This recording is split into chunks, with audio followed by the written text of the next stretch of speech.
This is the aftermath of a brutal ground invasion that took place in Al-Rimal and Tel El-Hawa neighborhoods.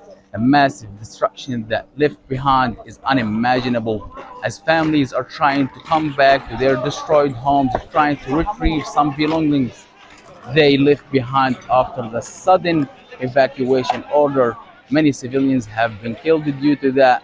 36 and more have been killed in the last ground invasion in the Sana'a area. We are talking about many major destruction in roads, making the transportation nearly impossible. Civilians are suffering so much as they don't have any place to go to after the complete destruction the area has seen.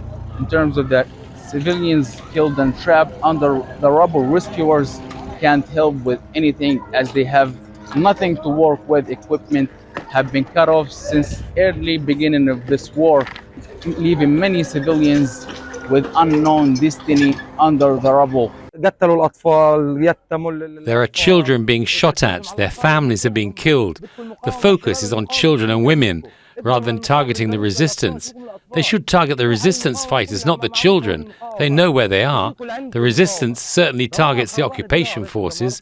Why all this ruin and destruction? Look from here and look from there. Everywhere there's complete destruction. We call on the Arab people and the people of the West to stand with us. We are not asking for anything else.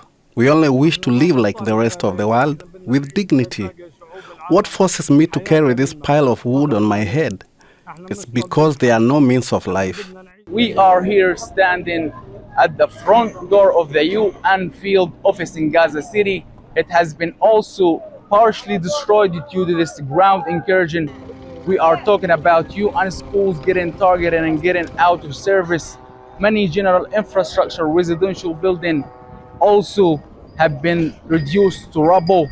Many families are grieving due to the lack of shelters. We are talking about the destruction of schools, streets, buildings. Civilians are lacking the basic necessities in terms of water, electricity, and the basic necessities of life, like the milk for children, and a lot of goods have been cut off since the early morning, since the early beginning of this brutal ground incursion on Tel El-Hawa neighborhood. Make sure to subscribe to our channel to get the latest news from Al Jazeera.